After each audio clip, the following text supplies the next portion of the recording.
live.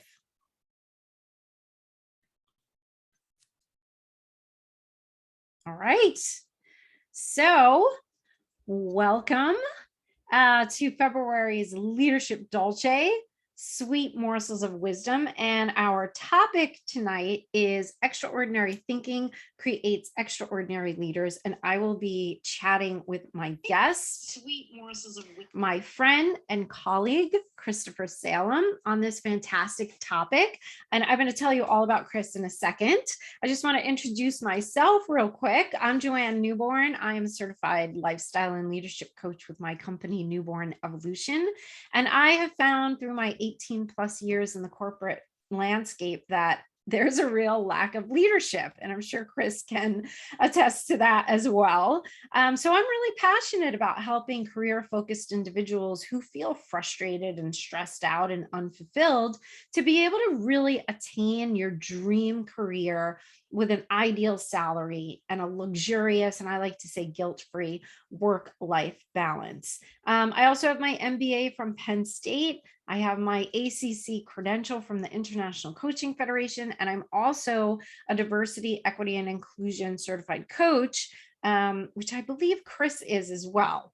But so tonight is why I'm really excited that we are talking about this topic because I'm so passionate about leadership. So let me tell you a little bit about Chris before we jump right in. So Chris Salem is an accomplished CEO, an executive coach, a world-class speaker, an award-winning author, a certified mindset expert. He's a radio show host, a media personality, and a wellness advocate, mentoring business leaders and organizations to scale their brands and businesses by raising their level of influence to trusted advisors. So in addition to this, I know this is long, but I had to say all this about Chris because it's like so amazing. In addition, he works to help guide them towards solutions for enhancing corporate culture, improving workplace communications, and increasing employee engagement. He's got a book that's Master Your Inner Critic, Resolve the Root Cause, Create Prosperity. And it went to an international bestseller in 2016.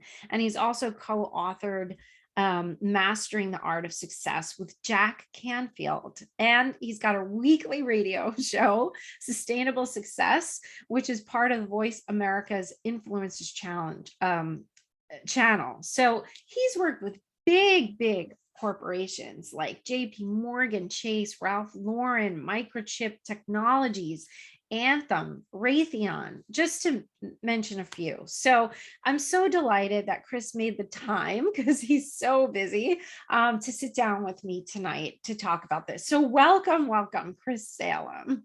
Joanne, thank you so much. I am so excited to be here today on your show and with everybody here and just talking everything about leadership because you and I have had so many conversations and I am just ready with you to deliver a lot of value.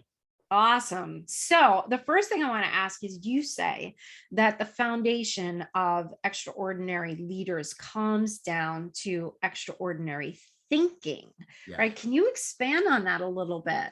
Absolutely. Well, you got to remember how we think determines how we be. How we be determines what we become. What we become determines how we do things, and how we do things determines the types of results that we seek, either whether we achieve them or not. The question is if you personally are not achieving to a level that you are striving for, or your team is not at that level, or your organization is not at the level, it always comes back to each and every one of you. It's not that it's somebody else's. See, we've been conditioned when things are not going right or we're not where we desire to be, that it's someone else's responsibility. See, the fact is, it's each of our responsibilities, and you can only control what you do in your role and your duties. Even if you're a leader, just because you're a leader, a manager, and you have people working for you, doesn't mean you can control their communication, their behavior, their attitude, their emotions to situations, and their course of action. You can only ask.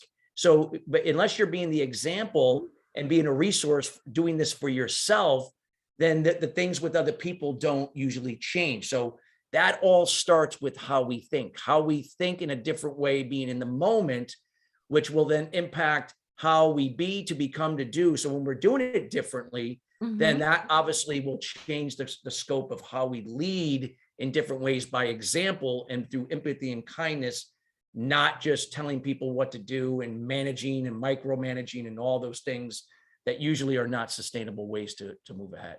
Yeah, yeah. I mean, sometimes we have stuff on paper, but if we don't own it and make the changes internally, it's never going to happen. So, yeah, I talk to people all the time about changing their ways of thinking. How do you best work with people when they want to change their mindset and their ways of thinking? Well, it all starts first with awareness. So, the Mhm. most powerful way to help people to adopt change is not telling them what to do. It's sharing what you've done. So you come from a place of sharing. You learn to really, communicate in a way where you can relate and understand where they're at.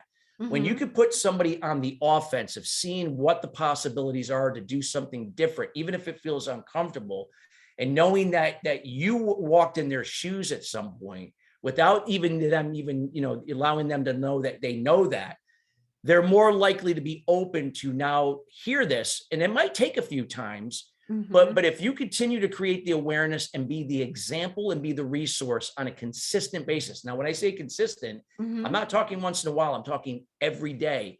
That's what empowers people through your example when you do it from a place of empathy and kindness, sharing, not telling, and not doing for them. You be a resource for them to do themselves. That is what I see where people start to make a shift over time. That doesn't mean everyone's going to do it at the same time. Some people may never get it, but Yeah. it's those people that do that begin to improve their situations and their role and duties. And this is what starts to create a progress towards creating interdependency in your team, in your work culture versus codependency, which operates from passive aggressive or both behavior and communication. Now you're Mhm. being more assertive in your ways of communicating and behaving amongst each other. Yeah, I agree. I feel like whatever attitudes are amongst teams, it spreads like wildfire, right? If there's Yeah. negativity running, it's running wild. But if there's positivity, then people are also going to emulate that as well. Yes, absolutely. Absolutely. So, where does taking action as a leader come into this? Because we talked about the thinking and the being Yeah. and doing, but now it's like, okay, now I want to take action. I want to make a difference in my company. I want to make a difference in my career. So, where does that come in? So here's before I explain the process and how Yeah. you can communicate this, again, it's very important that regardless of title, that again, leadership is an action. It's something you do each and every day on a consistent basis, regardless of title. It's really firmly understanding if you're going to change and you're going to think in a different way, think in the moment rather than the past and the future. That's where fear resides. And that's where limiting beliefs thrive, which will then impact your decision making, your confidence, your ability to relate and understand people, to take risks. All of that will be negative. We have to learn that we can only control 5 things every day. And those 5 things we can control are our communication to ourselves. How do we communicate to ourselves? If it's coming from the inner critic, then how can we possibly be communicating at a high level with other people if we can't do it to ourselves? Yeah. You can then control the communication to other people. Are you coming from a place of being specific, clear, and concise versus based on assumption and speculation? When it's from assumption and speculation, this is where expectations go unfulfilled. People get frustrated, they get angry, they begin pointing fingers. But the more specific and clear and concise we can be within our control, we can't control what they're going to perceive. That is definitely something we can control. We can control our behavior. We can control our attitude. We can control the emotions to situations happening. It's happening for you, not to you. For you means that you see the blessings and opportunities in the challenges versus being the victim and using excuses because it's happening to you. And then we can control our course of action. The things we can't control are the same 5 things, but in other people. You can't control what they're going to perceive what you said. You can't Mhm. control their behavior. You can't control their attitude, their emotions, what's happening in their course of action. Even if you are a manager and you look to try to do that, and maybe you think you have the authority to do, you can change that. It doesn't work. When we can learn to focus on those 5 things every day and surrender and completely surrender that the things we can control. This includes what's happening in your economy, your industry, COVID. You can't control any of that. You can then be learning to be present so that you could adapt to situations, not trying to get caught up because something won't allow you to do something, but you adapt and you focus on the things you can control each day. The results that you seek will be a byproduct of what you do each and every day from how you think that way in the moment. And through your example and through your resourcefulness, you're going to impact other people to own their own role and duties, think that eventually they can start to shift and change, because things like that are contagious over time when you're consistent. Just like a parent, when they're consistent with their behavior and their communication, that the child's more likely to develop into one of higher self-confidence and self-esteem versus the other way around.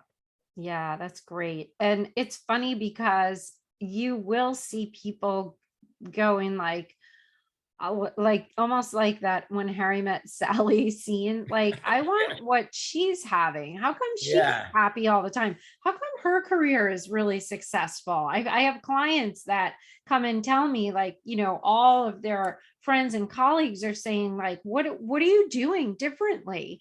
And she'll say, I've had a coach for years, and I know I have, and I think you have too. Yes. It makes a difference. Huge difference. So I wanted to ask you the 5 things again, just so people can make sure they write them down. What are the 5 things that we can control? So communication to yourself and other people, again, consistent, being specific, clear, and concise. Learning that from within, that you shift away from the inner critic where limiting beliefs thrive to the inner champion where you're speaking in the moment. You're speaking from a place of calm that allows you to be focused and really think in a different way that focuses on what you could control, letting go of the things you can't. So you don't get caught up in the anxiety, fear, and stress. Our behavior. So communication behavior go kind of hand in hand. They can be passive aggressive, which is codependent, or assertive, which is interdependent. We want to shift to being assertive. Then it's our attitude, meaning that regardless of what's happening to you, you're choosing to have a positive attitude no matter what's happening, to adapt and find how you could solve the problem within the 5 things you can control, letting go of everything else, trusting the process, allowing the results to be a byproduct of that. Everything that's beyond your control as well. Your emotions that are happening for you, not to you. Big difference. For you is that you're learning and growing and expanding from the challenges versus being a victim and finding excuses and quitting as a result of it because it's happening to you. And then finally, your course of action. Are you following through with everything within your control and being and dedicating 100% of your energy and focus to only those things you control at that moment, giving up control to the things that are not in your possession or you do not know about at that time, trusting that process. Those are the 5 things you can control each and every day. I love that. And I love what you said. They're also the 5 things that we cannot control in other people as well. Yes. Awesome.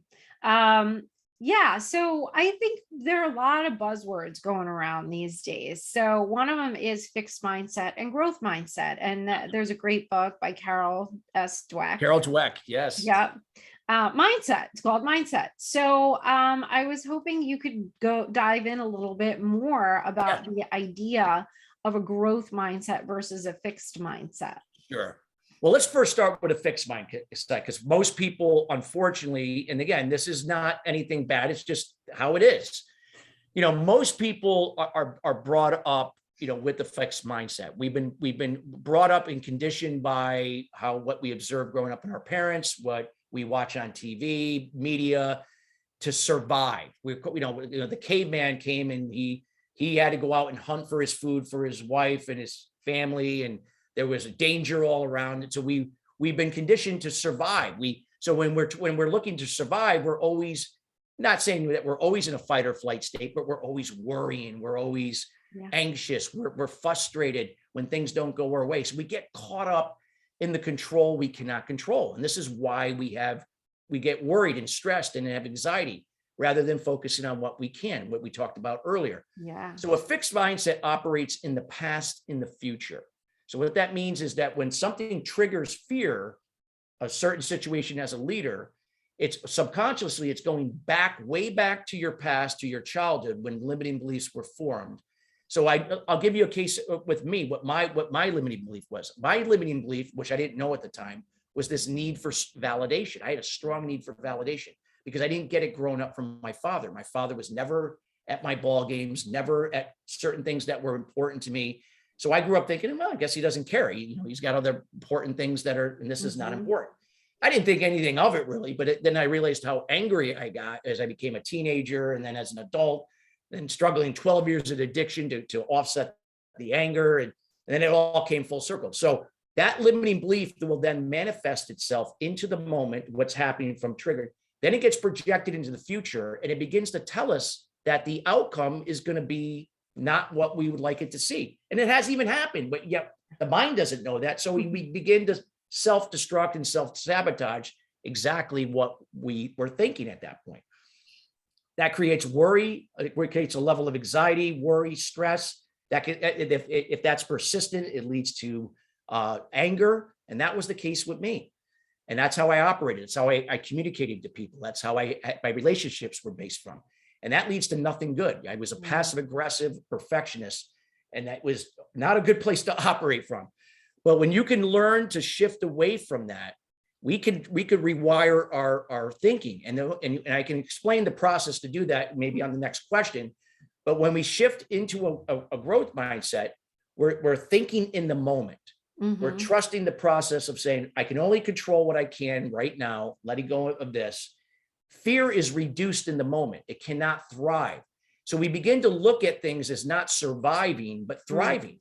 Yeah. We see opportunities and blessings disguised in the challenges. So even when we're going through a rough time, we're not going, oh my God, woe is me.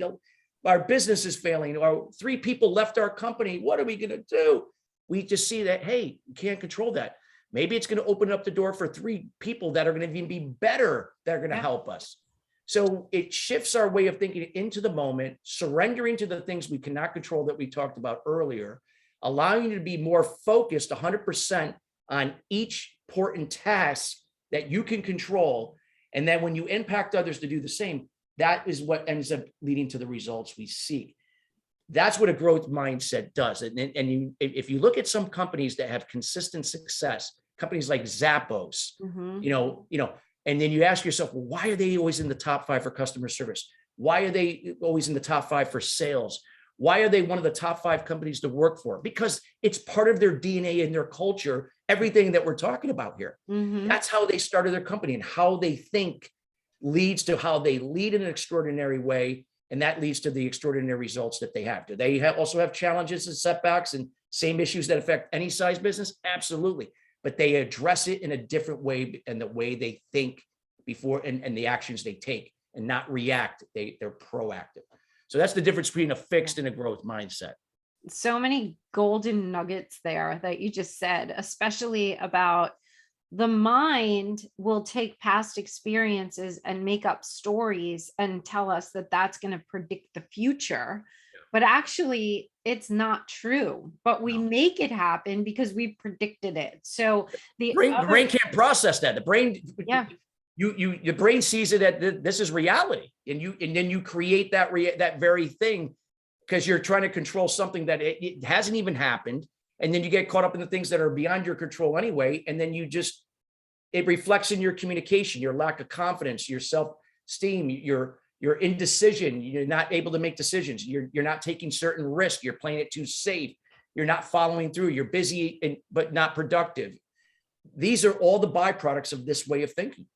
Yeah. And it's wild because I don't think we realize how much, like you said, you can control your emotions, right? How much our emotions are affected to that. So when we let our mind take us down this road of making up a story about something that happened in the past, it feels so real. It feels so like real. The future is already happening, and whatever that horrible feeling is, we feel it, and yet it's not even really real yet. No, when it may never be real. Exactly, because again, it's that conditioning that if you've been disappointed or let down in the past, then it's going to happen again. Yeah. But again, the reason why these things happen and is because we get caught up again in trying to get caught. So we have short-term memory. It's like we worry and stress, and we try to hang on to something we can't control. And then all of a sudden it ends up working out and you're like, oh, okay. And then it happens 6 months later and you're doing the same thing all over again. It's like you have amnesia, you forget about it. Again, when things happen that are working against you, a lot of times that means it's happening for you. It could be a sign that you should be doing something different. It could be a sign that maybe you're focusing too much on your weaknesses, not on your strengths. You have to speak up. You have to be more clear on what you're really good at so you can redefine your role if your company allows you to do that. These things are always not happening to you. They're happening for you for a reason. And we only grow and expand from obstacles, challenges, failures, mistakes. We don't grow from just success. If that was the case, we become stagnant. This is the only way that the companies that are in it, it's how we think and see things that will allow us to go from here to here versus trying to control and just kind of, just treading along, which most, unfortunately, companies do and what people do throughout their entire careers. I know, it's really, really sad. And you said something else that was really golden nuggety was the now, like staying in the present moment and in the now. And that's so hard. We're either living in the past or imagining the future. And it's so hard for us to just stay focused on what's happening right now in this moment. And yet that's kind of the magic wand to everything, because if we can stay focused on just what's happening right now, everything else just becomes so much easier. It does. And you just said something, Joanne, it's, I'm not going to tell everybody here that this is easy. This is a process. But like with anything, if you use discipline and consistency to do something, that's going to serve you, that when you do it, like when you put 10,000 hours into anything, what ends up happening? You end up become very good at it, and you become maybe extraordinary at it. So again, it's when you're doing something like this isn't something you do, well, I'll do it Monday and Saturday. No, it's every day. Because unless something is consistent 7 days a week, 365 days a year, our thinking will default back to those patterns that are not moving us forward. We have the capability to rewire ourselves. Neuroplasticity is happening regardless if we do anything or not. However, if you really want to take advantage of that neuroplasticity that's going on, we have to use what we call, I call mental toughness, brain fitness. We got to do things that are going to nurture and move that along. And if we're not doing certain things every day, like meditating, journaling, reading, making your bed, I'm just giving you some examples. I'm not saying these are all the things that you should be doing. Getting up at a certain time, going to bed at a certain time. Again, I'm not saying you can't be spontaneous, but having structure is going to build a foundation that will allow you to be focused 100%. So you're not multitasking, but you can be focused on one thing that is moving things forward in the moment. Your future is created in what you do right now, not what you're going to be doing later, because that you have no control over that. Right. And the past is the past. It's gone. You can't control that either. So why are people wasting their energy and time rehashing issues and talking behind everyone's back? And when they have a problem, they don't go to the source they have the problem with. They talk to someone else and gossip about it. Yeah. These are the cancers and the toxicity that destroy work cultures, that destroy relationships. And again, that these things will repeat themselves unless we become aware and conscious that the way that we're going to change this starts with you, not someone else. It's not your boss, it's you. This is something that is regardless of title. It's a personal responsibility within your role, whether if it's in your job, your career, your business, your role as a spouse, a parent, a member in your community. This is a 24/7 thing that consistency will pay off in the long run. Yeah. Yeah. And you just reminded me, sometimes organizations don't have the best cultures.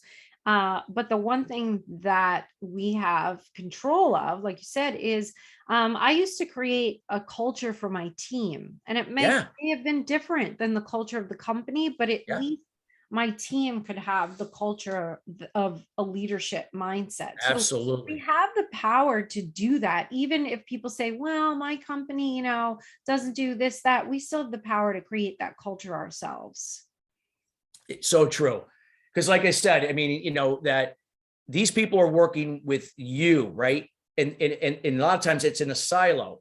Now, there are going to be sometimes we got to, it's interdisciplinary where they have to work with other business units. Now, they may not be working that same way. Be nice if they were, but the thing is, be the example, be resourceful. Even if they reject you or they don't do the certain things, they try to push your buttons. Only you can allow them to do that. You could put up healthy boundaries saying that, hey, it seems like that, now's not a good time to talk about this task. How about we regroup in 2 hours when we're kind of more relaxed? That might be a good time. And if they insist now, you could say, well, listen, I think I'm going to be in a better place in 2 hours. Let's do it then. Don't be afraid to say no, because working with someone that's coming from a negative emotion or emotions or reacting from negative emotions, nothing good is going to come from that. Nothing gets solved. Solutions are not created. Innovation, nothing is innovative. It's just about me. I came up with the idea and pointing fingers. What ends up happening in those situations. Don't add to it. Stand up, be a leader, and follow what your silo or your business unit is doing, and live and become that. And hopefully you'll impact those people in a positive way down the road. I believe that is definitely true. So I wanted to ask you, as we're kind of nearing the end of our interview, but I know your radio show is called Sustainable Success. So what are some of the secrets to sustainable success? And I feel like you've mentioned a few of them, but I wanted people to really hear it. Well, here's the thing I'd like to start off with sustainable success. Here's a statement. If you really listen to this and execute it in your business, in your personal life, again, it's got to be consistent. Give without expectation. So when I say that, you're doing it from a place of empathy and kindness. That is interdependent. You're not doing it from a place of pleasing and enabling others. Codependent. That will work against you. When you give without expectation, means that you're not giving away everything. You're giving something that people can do something with, that will give them something of value to do for themselves, whether it's a client, a colleague, your boss, your family, it doesn't matter. And knowing that you will receive without resistance. So when it comes back from somewhere else, doesn't mean it comes back from that person. It just comes back. See, when you operate from expectations, what happens with expectations? They go unfulfilled because you're caught up in the control you can't control. Why do that? Expectations, in my opinion, are useless. Yeah. If we can give without expectations and know it's going to come back, regardless of we try to control it or not, it's going to happen. And when it does, you receive. You'd be shocked that so many people, when something happens, a compliment, money will come. Oh, I didn't do anything. You don't have to give me that. You are not only denying yourself of growth and prosperity, you're denying the person that offered to give you and anybody in the surrounding area. Give without expectation, receive without resistance is a law of prosperity. It is energy. It is cosmic. It works. You just got to believe in it and do your part each and every day. So going back to what for sustainable success and what it means is that doesn't mean everything is peaches and cream every day. You're going to have more obstacles and challenges than you are going to have. But again, it's how you think differently to embrace it.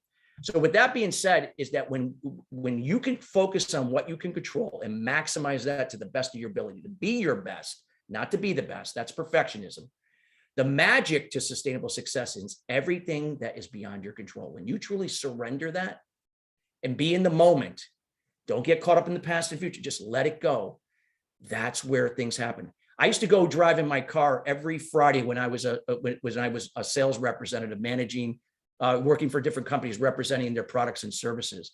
And every other Friday, I would go for a drive. I wouldn't work. I'd just go for a drive because I knew that's when the receiving was going to happen. Wow. And sure enough, I would get calls, a big sale that I thought, I didn't hear anything. Nobody got back. It would come, like, even if it was 3 months later, 6 months later. I'm telling you, this stuff works long if you believe in it. Yeah. I'm not saying it's always going to be on your time. Sometimes certain things that expectations may not happen. But remember, things are happening for you, not to you. That's the secret to sustainable success. When we can think a different way, to be, to become, to do, and have, we'll have better results long-term rather than disappointments, setbacks. But we see those as all necessary to have that sustainable success.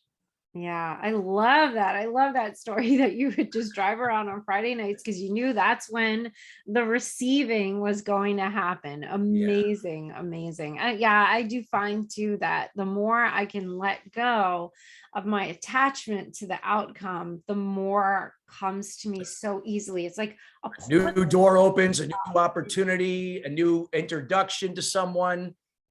It's But amazing. you'd be shocked that a lot of people are blind to these because they're so fixated on the expectation to something that's not happening beyond their control. And they're missing out on all these other things that are coming to them, even in companies, and they're missing out on it. I've said to clients sometimes, you've got people ringing your doorbell with free pizzas and you're just not opening the door, because you're so focused on the thing that you're not getting. Open the door to the Exactly. free pizzas. Exactly. So I'm excited because you have a free gift for Yes. everyone too. And I Yeah. did put the link in there, but yeah, just talk about that a little bit. Yeah. I mean, again, I'd be happy. I have a mindset, 30-day mindset program. You get a question each day. It helps you determine, if there are anything that are blocking you in terms of self-limiting beliefs, impacting your confidence, your self-esteem, your ability to make swift decisions, your communication. The list goes on and on. But when you go through the whole thing every day, you'll get the most out of the program. So if you're only going to do it a couple times, well, it's not like with anything, you got to do it in order to get the results.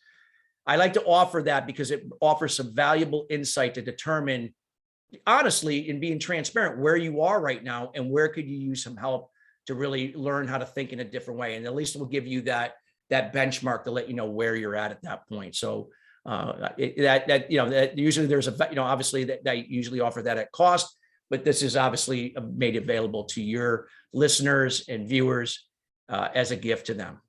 Great, great. I have christophersalem.com/contact. Is that the best Well, way? contact, yeah, that they could get it there, and then also I'm happy to offer also a complimentary session for 30 minutes if they want to talk about their business, and I'll give them some direction of what could be holding them back, or determine what their influence factor is and what their true potential can be if they're willing to embrace a process. There's no obligation for any of those things, but any event that is available to them. Thank you. I appreciate that. That link is in the post with this live. And Yes. I just want to thank you so much. I loved everything we talked about. It went so quickly. And yeah, I just love, talking to you and collaborating with you, like so many golden nuggets there. And I just wanted to say to my audience out there, if this is resonating with you, I also have a group coaching program for the year called Leadership Transformation League. So that link is there too if you want to find out more about that. And next month is Women's History Month. So I'm going to be sitting down doing a fireside chat with another colleague of mine, also named Joanne. And we're going to talk about something a little controversial. We're going to talk about whether there is actually a glass ceiling and ageism, or is it all in your mind? And if that made you angry to hear me say that, then I definitely want you to come join us because we're going to have a great chat about that. So, Chris, any parting words before we sign? Yeah, I love what you said, because right there, if people are seeing that, that's a limited belief, by the way. So you can't point the finger just at media, society. And again, you got to change that way of thinking and how you look at it. Again, you can get caught up in it, or you can look for where there's opportunities to grow in it. I would just leave again that your growth and your direction is all within the power of yourself. There are going to be a lot of things you can't control, but there are things you can. When you can trust that process of controlling what you can, letting go what you can't, that's where sustainable success is possible. And you can sustain that. That's what sustainable means, when you can really, truly master that. Give without expectation, receive without resistance. Just put that in your mirror before you go to work, carry it in your wallet, your purse, put it on next to your computer, and just become that. And I can tell you, in time, you'll begin to see the evidence of how this stuff works. And then you'll start to really believe that you don't have to survive. You can thrive no matter what is happening beyond your control, or whatever crazy or tough situation that you're going through. I love that. I'm going to put it on a sticky note and I'm going to keep it by my night table. And I'm going to look at it every night. Awesome. Thank you so much, Chris. This was so great. Thank you, Joanne, for having me. It's been a pleasure being here. Same. All right, everyone. We are signing off.